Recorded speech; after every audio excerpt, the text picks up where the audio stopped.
데살로니가 교회에 복음이 들어갈 때 그것은 사람의 말로만 들어간 것이 아니었습니다. 사도 바울은 5절에서 말하기를 이는 우리 복음이 너희에게 말로만 이른 것이 아니라 또한 능력과 성령과 큰 확신으로 된 것이다 말씀하고 있어요. 이 성령님께서 역사하시면서 그 복음이 들어갈 때 능력과 확신이 그 속에 있어 복음이 뿌리 내리게 되었다는 것이지요.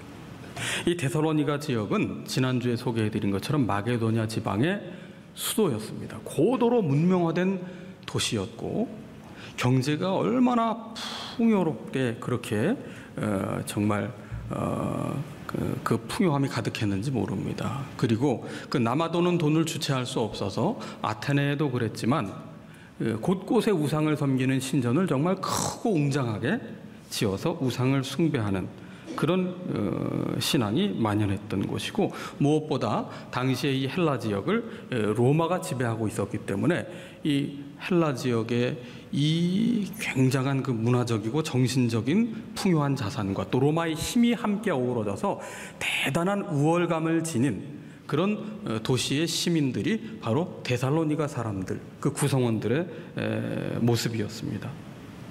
하지만 바울이 복음을 전파할 때 이 성령님으로 말미암아 헬라인의 큰 무리와 적지 않은 귀부인이 예수님을 영접했습니다. 그 데살로니가 도시에 사는 상류층들, 부유한 사람들, 지도층들, 그런 사람들이 대거 예수님을 영접했다는 거예요. 당시 헬라인들이 어떤 사람들입니까? 지혜를 구하는 사람들이거든요. 데살로니가는 아리스토텔레스의 고향이거든요. 또 이 알렉산더 대왕이 친히 세운 도시가 데살로니가입니다. 이들에게 십자가에 달린 예수님이 우리의 죄를 사하시는 구원자다. 이건 굉장히 거리끼는 소식입니다. 왜냐? 십자가는 로마 사람들에게는 극악무도한 죄인을 처형할 때 쓰는 사형틀이기 때문이에요. 그런데 어떻게 이렇게 자존심과 콧대가 높은 이들이 복음을 받아들일 수 있었을까? 이건 사람의 말로가 아니라 성령님께서 역사하셔서 그 마음을 감동하셨기 때문입니다. 복음은 모든 계층, 모든 사람에게 필요한 기쁜 소식이에요. 빈부귀천 남녀노소를 막론하고 모든 사람은 죄사함을 얻어 구원을 얻어야 하기에 이 복음이 데살로니가 땅에 선포되는 것이지요. 그러나 많은 사람들이 예수님을 영접하자 이를 못마땅히 여긴 유대인들은 바울과 그리고 데살로니가에서 예수님을 믿기로 작정한 야손과 그 예수님 믿는 무리들을 핍박하기 시작하자 데살로니가 교회, 신생교회를 보호하기 위해 바울은 베레아로 몸을 피신합니다. 그런 가운데 데살로니가 교회는 계속해서 예수 믿는다는 이유 하나만으로 핍박을 받고 있었는데 6절을 보십시오. 너희는 많은 환난 가운데서 성령의 기쁨으로 말씀을 받아 우리와 주를 본받은 자가 되었다. 이 성령의 기쁨으로라는 표현은 세번역 성경에 보면 성령이 주는 기쁨으로라고 되어 있습니다. 많은 환난이 있었지만 성령님께서 주시는 그 기쁨 때문에 어려운 환경에도 낙심하지 않고 도리어 더욱 말씀을 굳게 붙잡아 믿음의 견고함에 이른 성도가 될 수 있었다. 성령님의 역사는 우리의 삶에 하나도 고난이 없도록 그렇게 고난을 사라지게 하는 분이 아닙니다.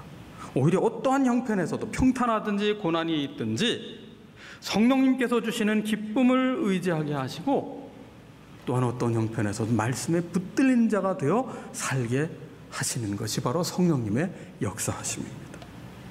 이러한 데살로니가 교회의 아름다운 믿음은 그 주변에 있는 다른 교회들의 모범이 되었어요. 그래서 7절을 보시면 7절을 같이 읽어봅니다. 그러므로 너희가 마게도냐와 아가야에 있는 모든 믿는 자의 본이 되었느니라. 무엇이 되었다고요? 본이 되었다. 당시 로마가 지금의 그리스 지역, 이제 헬라 지역을 지배할 때 두 지역으로, 북쪽은 마게도냐로, 남쪽 저 아테네와 고린도 스파르타 쪽은 아가야로 두 지방을 분할 통치하고 있었는데 이 북쪽 마게도냐는 가장 먼저 유럽에 복음이 전해져서 교회를 세운 빌립보, 또 데살로니가, 베레아 이런 교회들이 있었고, 남쪽에는 이제 아테네를 비롯해서 또 고린도 뭐 이런 곳에 다 이제 복음이 전해지고 교회가 세워졌는데, 이 헬라 전역에서 본이 되는 교회 하면 어느 교회였느냐? 데살로니가 교회였습니다. 데살로니가 교회. 우리가 누구를 본받느냐에 따라서 삶이 달라져요. 내가 바라보는 대로 그것을 담습니다. 우리가 주님을 본받으면 주님을 닮아가게 되고요. 그리고 우리가 누군가에게 본이 될 수 있게 됩니다.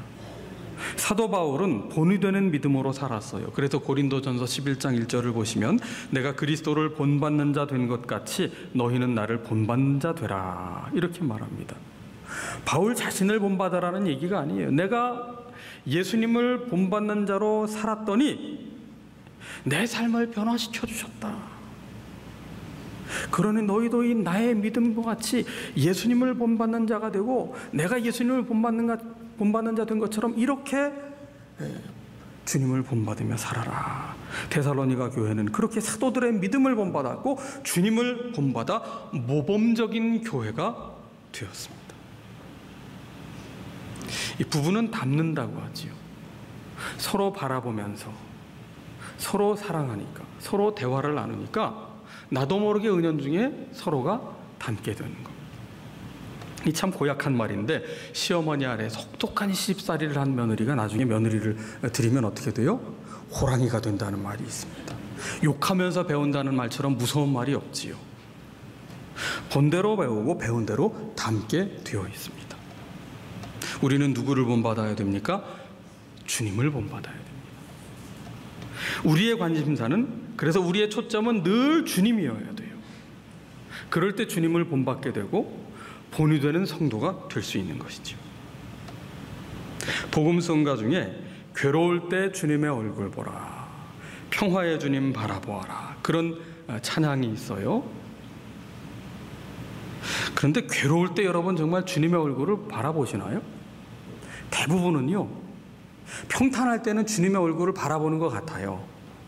근데 괴로운 일을 마주하면요, 주님 얼굴을 안 바라봅니다. 내 얼굴만 바라봐요.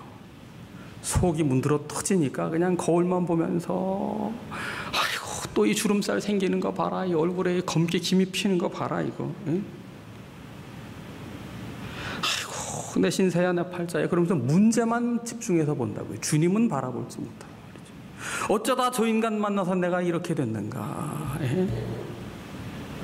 그때 밥 같이 먹자고 할 때 안 먹었어야 되는 건데,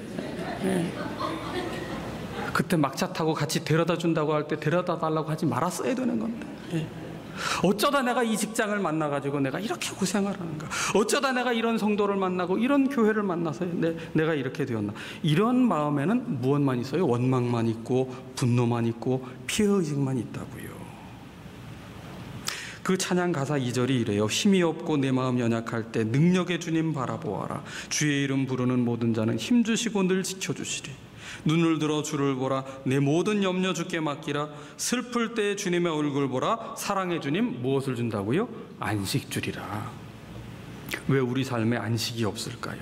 왜 그렇게 우리 삶이 열심히 살아도 만족이 없고 고단하고 왜 허무할까요? 주님의 얼굴을 바라보지 않기 때문에, 문제만 바라보고 내 얼굴만 바라보기 때문에 그런 겁니다. 언제나 우리의 초점은 주님이어야 돼요. 우리는 항상 주님을 바라봐야 됩니다. 주님을 바라볼 때 주님을 닮게 되고 주님을 본받게 되고, 그럴 때 본이 되는 성도가 될 수 있습니다. 영암교회가 세상에 본이 되는 교회가 되려면 그건 단순합니다. 선행되어야 할 것이 있는데 우리 각자가 먼저 본이 되는 성도가 되면 내가 주님을 바라보지 않고 내가 성령님 의지하지 않고 내가 말씀에 붙들리지 않고 살아가는데 어떻게 본이 되는 성도가 될 수 있고 어떻게 본이 되는 교회가 될 수 있겠습니까? 이렇게 주님을 바라보고 주님을 본받아 본이 되는 믿음으로 성장한 데살로니가 교회는 이제 마게도냐와 아가야, 헬라 지역 전역에 걸쳐서 소문이 난, 그 믿음으로 소문이 난 교회가 됩니다. 8절 말씀을 같이 읽어보시겠습니다. 주의 말씀이 너희에게로부터 마게도냐와 아가야에만 들릴 뿐 아니라 하나님을 향하는 너희 믿음의 소문이 각처에 퍼졌으므로 우리는 아무 말도 할 것이 없노라. 아멘. 데살로니가 교회는 한 번도 교회를 자랑하려 하거나 홍보하려고 한 적이 없어요. 그런데 데살로니가 교회가 주님을 본받아 그 받은 말씀을 전파하자, 그 말씀만 전파된 것이 아니라 데살로니가 교회의 믿음의 소문까지도 전파되었다. 여러분, 가장 효과적인 복음 전파는 말씀만 전파되는 것이 아닙니다. 말씀이 전파될 때 우리의 아름다운 믿음도 소문이 날 때 그때 결신자가 늘어나게 되는 거예요. 당시의 사람들은 모두 데살로니가 교회를 칭찬하고 있습니다. 바울은 그것을 구체적으로 소개하고 있는데 9절과 10절 말씀을 같이 읽어보겠습니다. 그들이 우리에 대하여 스스로 말하기를 우리가 어떻게 너희 가운데 들어갔는지와 너희가 어떻게 우상을 버리고 하나님께로 돌아와서 살아계시고 참되신 하나님을 섬기는지와 또 죽은 자들 가운데서 다시 살리신 그의 아들이 하늘로부터 강림하실 것을 너희가 어떻게 기다리는지를 말하니 이는 장래의 노하심에서 우리를 건지시는 예수시니라. 아멘. 사도 바울은 9절과 10절에서 어떻게라는 말을 반복하면서 그들의 훌륭한 믿음을 칭찬하고 있는데, 이들이 칭찬받은 믿음에 이 네 가지 동사가 있어요. 첫 번째, 우상을 버렸고 하나님께 돌아왔고 하나님을 섬겼고 주님의 다시 오심을 기다렸다. 복음을 받은 즉시 이 데살로니가 성도들은 우상 숭배를 버렸어요. 이 당시의 우상 숭배는 헬라 지역의 문화입니다. 삶의 일부입니다. 우상 숭배를 버린다는 것은 내가 지금까지 믿어온 모든 가치관을 버리는 것을 뜻합니다. 예를 들어 아테네를 보십시오. 아테네의 중심에 남산 같은 산이 있는데 거기 아크로폴리스 꼭대기에 파르테논 신전이 있어요. 아데미를 섬기는 신전이고, 거기서 그 신전에서 제의 행위를 한다면은 반드시 성적인 쾌락을 또 즐깁니다. 아주 그 쾌락적인 요소와 욕망을 성취하고자 하는 그것이 바로 우상 숭배의 핵심인데, 그게 모두가 그렇게 하고 있었다는 거예요. 전 도시가 그렇게 하고 있었어요. 데살로니가도 다르지 않았다는 겁니다. 근데 이들이 이 우상 숭배를 버린다, 이건 자신들의 존재의 기반을 뒤엎는 일입니다. 당시 사람들의 그 생활 방식과의 결별을 선언하는 일입니다. 굉장히 담대하게 결단하지 않고는 이 일을 할 수가 없는 거예요. 예수님은 믿되 그냥 우상 숭배를 하면 데살로니가에서 살기가 아주 좋아요. 근데 예수님을 믿기 때문에 나 이제부터 우상 숭배 안 한다 하는 것은 데살로니가에서 살기가 상당히 곤란해진 일입니다. 그럼에도 이들은 고민하지 않고 결단했어요. 그리고 어떻게 합니까? 우상을 버리고 하나님께로 돌아왔다. 하나님께로 돌아왔다. 이 회개했다는 얘기입니다. 회개는요, 지적 동의가 아닙니다. 그렇다 하는 게 아니에요. 회개는 내가 한번 어떤 울컥하면서 눈물을 펑펑 쏟는 감상주의가 회개가 아닙니다. 회개는 방향을 전환해서 완전히 돌아서는 것을 뜻해요. 그러니까 돌이킴이 없는 회개는 회개가 아닌데, 이들은 우상을 버리는 순간 거기서 끝나는 것이 아니라 완전히 하나님께 돌아와 하나님을 향하는 삶을 살기 시작했다는 겁니다. 그리고 살아계시고 참되신 하나님을 섬겼어요. 그 많던 우상을 섬기던 이들이 이제는 살아계신 분, 오직 살아계신 분, 진리이신 분, 구원자이신 분, 한 분 하나님만을 예배하고 경배하고 높이며 섬기는 삶을 살았다는 겁니다. 그리고 뿐만 아니라 십자가와 부활의 주님께서 재림하실 것, 다시 오실 것을 믿고 재림신앙으로 살았어요. 우리 신앙이 깨어있는 신앙이 되려면 재림신앙이 있어야 됩니다. 주님 다시 온다는 믿음이 있어야 돼요. 가장 공의로우신 심판자 되신 주님이 이 땅에 다시 오실 때 믿는 자는 영생을 얻게 하시고 믿지 않는 자는 영벌을 받는 심판에 이르게 하실 것입니다. 이 마지막이 있다, 심판이 있다, 죽음 끝에 심판이 있다는 이 분명한 믿음이 오늘 우리를 깨어있게 만드는 겁니다. 본이 되는 신앙 되게 만드는 겁니다. 우리가 히브리서를 묵상하고 있는데 믿음을 따라 살아간 이들의 공통점이 뭡니까? 약속을 받지 못하고 죽었다는 거예요. 이 세상에서는, 이 땅의 삶 가운데서는 약속이 성취되지 않은 것 같은 삶을 살았다는 겁니다. 그럼에도 불구하고 이들이 믿음을 지킨 이유가 뭡니까?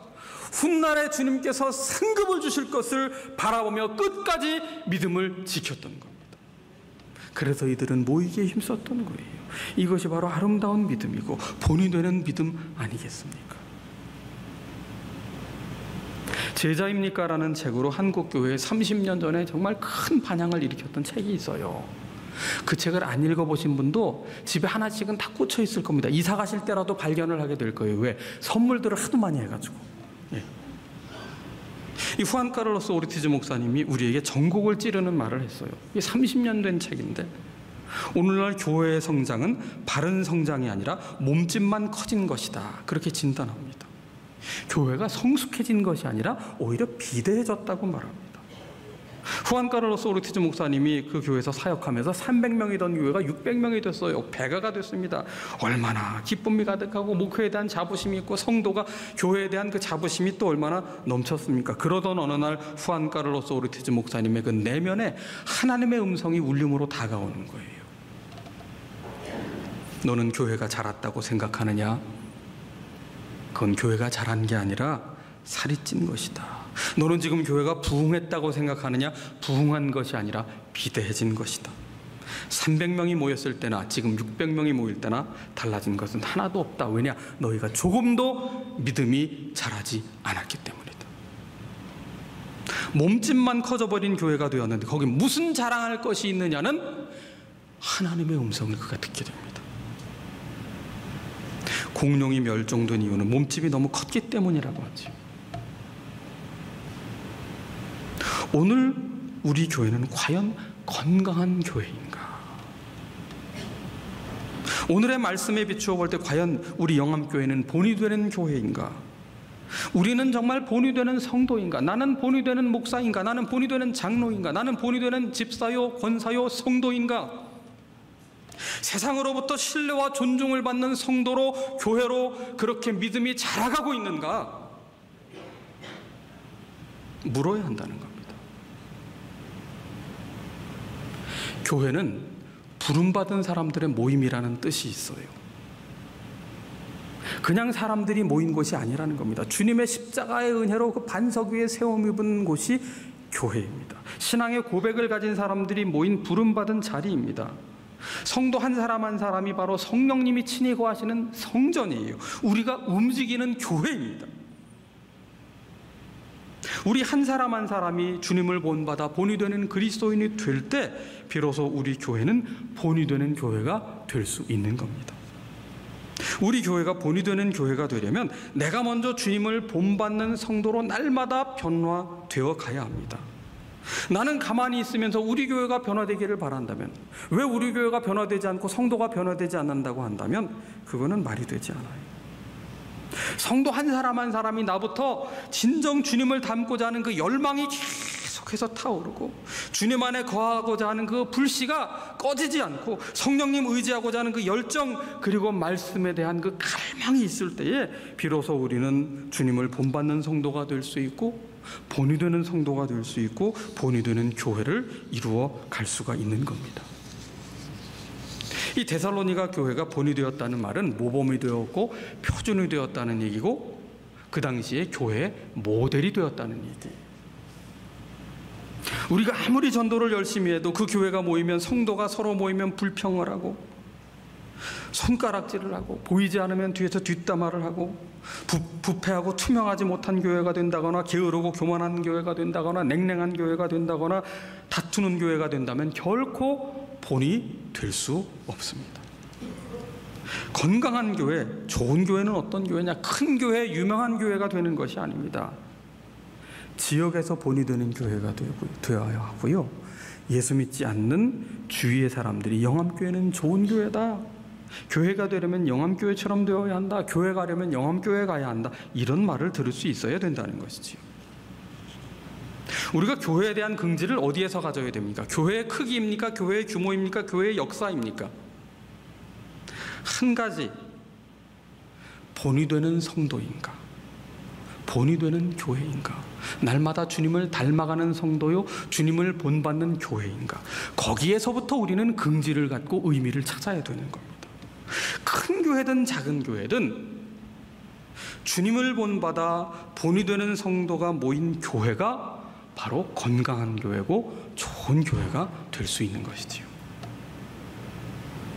예수 믿은 지 10년이 지났는데, 신앙생활 10년이 됐는데 교회 오면 아직도 기저귀 채워줘야 하고 늘 업어줘야 하고 밥도 떠다 먹여줘야 한다면 그건 미성숙한 거지요. 교회에 들어서면 늘 입이 열리면 불평과 불만부터 나오고 남 탓부터 한다면 아직 어린아이라는 얘기예요. 어린아이를 보세요. 뭐 해도 툭 하면 그냥 불평만 나온다고요. 심지어 선물을 줘도 마음에 안 들면 이게 뭐야 하고 불평하는 게 어린아이 아닙니까? 여러분, 교회에서 기도 소리, 찬송 소리, 말씀 묵상하고 말씀 나누는 소리보다 다른 것으로 목소리가 커진다면, 뭐 회의하다가 목소리가 커지고 뭐 이런다면 이거 아직 우리가 어린아이가 된 겁니다.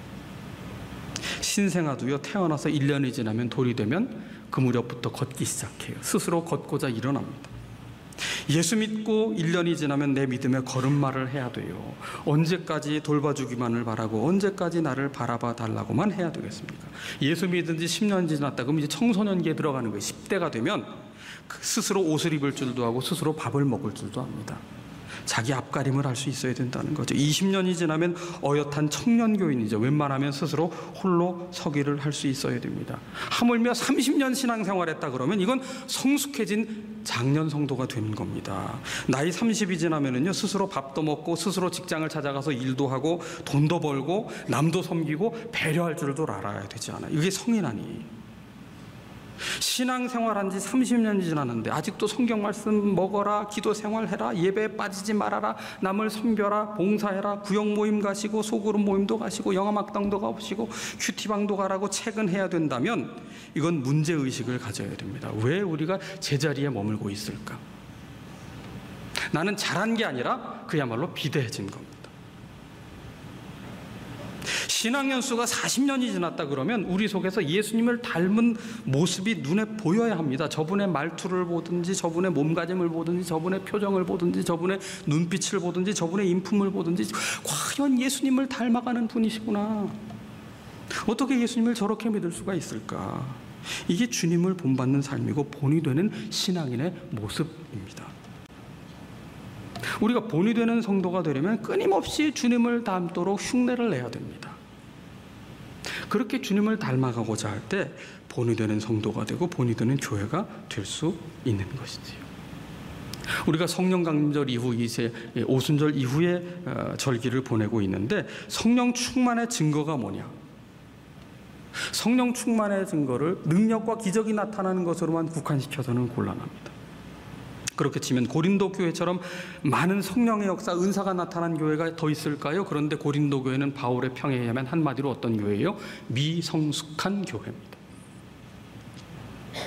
능력과 기적은 하나의 목적, 하나님의 목적을 이루기 위한 도구로 쓰이는 거예요. 믿음의 사람 되게 하시려고, 사고를 곧걸어뜨릴 때, 그럴 때 하나님을 하나님으로 고백하게 하시려고 능력과 기적을 나타내시는데, 믿음의 사람이 된 다음부터는 성령님은 어떻게 역사하시느냐면 이제부터는 어떤 외부의 능력과 기적을 통해서가 아니라 우리의 내면이 예수님을 닮아감으로 성령님의 열매를 맺도록, 성령의 9가지 인격의 열매를 맺도록 성령님이 우리 속에서 역사를 하시는 겁니다. 홍해가 갈라지는 기적보다 더 큰 기적이 뭔지 아세요? 우리의 내면이 그리스도로 변화되어 성숙한 인격이 되는 것, 그게 홍해가 갈라지는 것보다 더 큰 기적이라고요. 어찌 보면 홍해가 갈라지는 것보다 훨씬 어려운 일이 그거예요. 나의 내면이, 나의 고집스럽고 욕심 가득하고 자존심 강한 내가 그리스도로 변화되는 것, 겸손해지는 것, 주님을 끊임없이 본받아 변화된 삶을 살아가는 것, 이것이야말로 성령님께서 일하시는 가장 큰 기적이요, 가장 큰 능력이에요. 내가 예수님 닮은 성품 되게 하는 것, 사모하십시오. 데살로니가 교회는 유명한 교회도 아니었습니다. 대형 교회도 아니었습니다. 신생교회예요. 바울이 3주간 회당에서 설교하다 쫓겨났습니다. 핍박받은 교회입니다. 그런데 믿음의 본이 되는 교회였고 주님을 본받은 성숙한 교회가 되었습니다. 오늘 우리가 깨어있는 재림신앙으로 주님을 닮기를 갈망하고 주님을 본받아 본이 되는 성도가 되고 본이 되는 교회를 이루어 세상으로부터 신뢰와 존중을 회복하는 참으로 성령 충만한 성도, 성령 충만한 교회가 되어야 하겠습니다.